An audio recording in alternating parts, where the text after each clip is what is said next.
I see you over there. Still procrastinating on that thing you were supposed to do a couple of days ago or a couple of weeks ago. I see you dragging your feet, but at least now you're watching videos about it, right?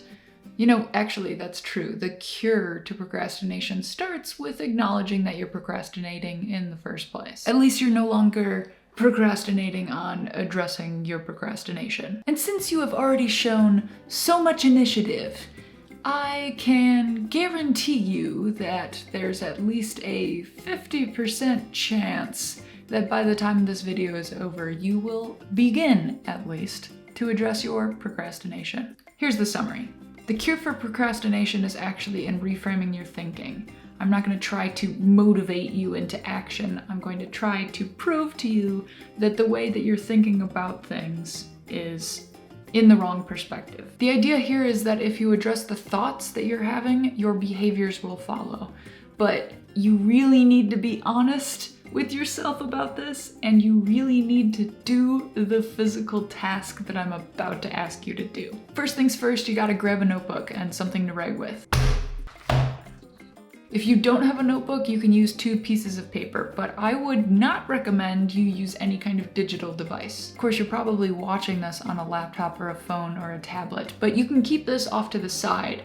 The key is that we don't want you to get distracted by the internet. Okay, whatever the thing is that you're procrastinating on, you want to write it on the upper left. And then draw a line, and on the left column, you're going to write advantages. On the right column, you're going to write disadvantages. And I know, it seems simple, basic, kind of stupid, but just trust me here. You're going to go through all of the advantages of if that thing that you're procrastinating on was completed, and then you're going to list all of the disadvantages of if that thing was completed. Some possible general advantages could be that you would have a mood lift. You would no longer feel like there was something weighing you down. You could move on to other different tasks. You could have some kind of mental clarity from the fact that this no longer is on your list of things to do. Depending on the task itself, there might be specific advantages, like maybe it's something where you'll get a bunch of money if you do it, or maybe it's something where you'll clear up the air of a relationship that has been kind of foggy for a while. Whatever advantages you can think of, just run down the list and write them all out. Then we're gonna do the same thing with the disadvantages side, and you gotta be perfectly honest with this. List every disadvantage you can think of. Some easy ones are that the task might be difficult. You might be nervous to start it. There might be fear of failure or fear of success. You might have a bit of imposter syndrome about it. There's also the fact that while you're doing this task you don't want to do, you can't do other things that you might want to do. So the time spent on it is going to be unenjoyable time, versus if you put it off and procrastinate more, you could spend your time in ways that are fun. Once you list out all of the advantages and disadvantages, you're gonna write a number, a percentage of what you think the advantages are next to what you think the disadvantages are. For example, you could do 60-40. Either side could win. It might seem a bit arbitrary, but just go with your gut on this. Assign numbers that add up to 100 and measure the consequences against each other. Disadvantages against advantages. If you have found that your number for disadvantages outweighs the advantages column, then maybe you don't actually need to do this task at all. Consider this. Maybe you've been putting it off because you feel like you should do it because other people are encouraging you to do it. But in your soul, you don't feel like it's right for you. Perhaps the advantages outweigh the disadvantages, but you're still not feeling it for whatever reason and you can't put your finger on it. In that case, maybe you do actually need time. Maybe you do need to put it off. Sometimes we do need breaks. We need to slow down. We need to take some time just in bed to lay around and wait for inspiration to hit us. Time spent in bed or recharging can be very productive. So maybe what you need in this case is to actually relax and let yourself relax.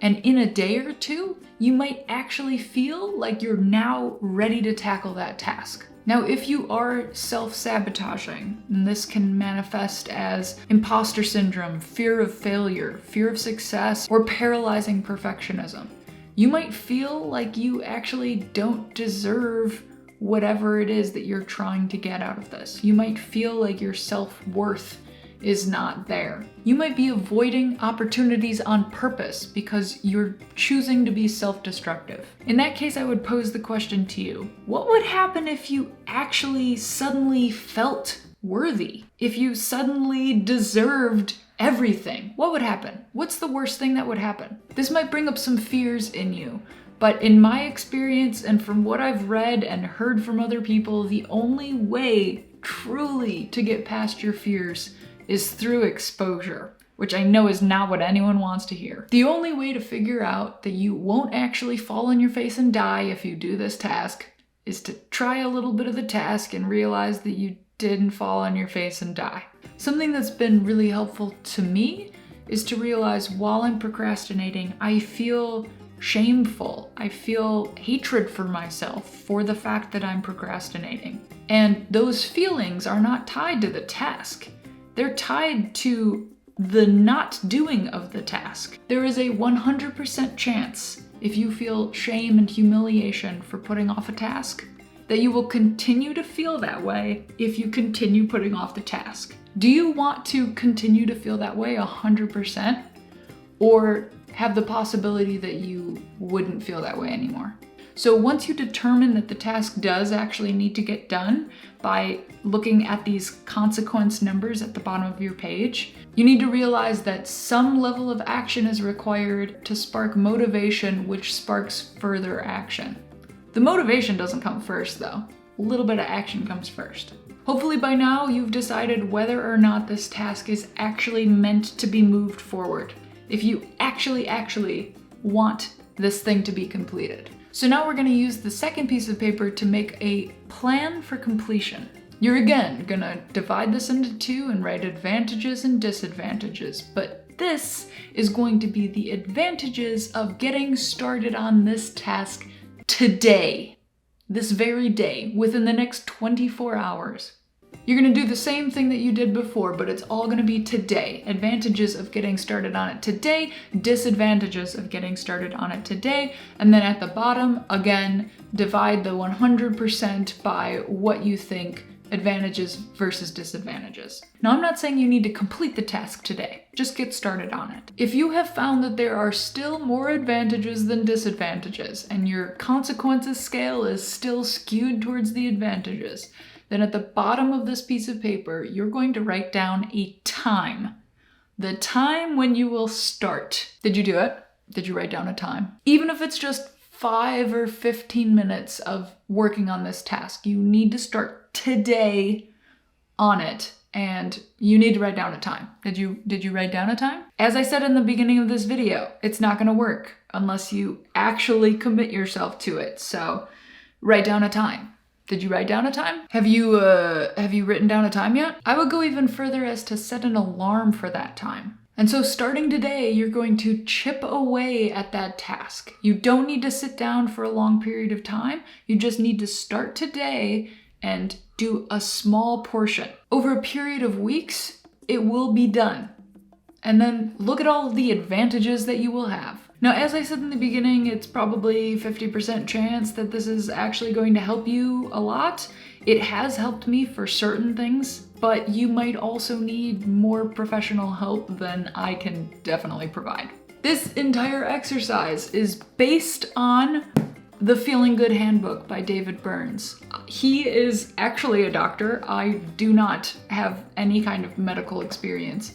But I would highly recommend that for anyone who is interested in therapy but not quite ready to commit, or needs some extra help between their therapy sessions. I would say it's especially good if you happen to be someone who's been procrastinating on actually getting yourself to therapy. Maybe that's something that you should fill out the chart for. This kind of therapy is called CBT. It's really geared towards changing your behaviors, rather than going into your past and delving into your deep, dark secrets and your history of whatever.